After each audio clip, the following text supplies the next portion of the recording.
Did you know that you can connect with people on Messenger even if you're not Facebook friends? If you have someone's username, you can send them a friend request directly in Messenger. Plus, finding someone's Messenger profile is a breeze with the username search. You can just open your browser and type in m.me/the username, and it will redirect you to the person profile inside the Messenger app. Just remember to keep your username easy to remember and pronounce, especially if you're using it for business. So, whether you're making new connections or simplifying your Messenger experience, having a username is the way to go.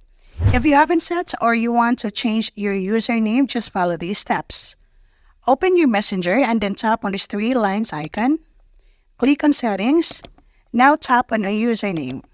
So if you haven't set any username, you can just input it here right away. Or if you have set it already and you want to change it, just click on Edit Username.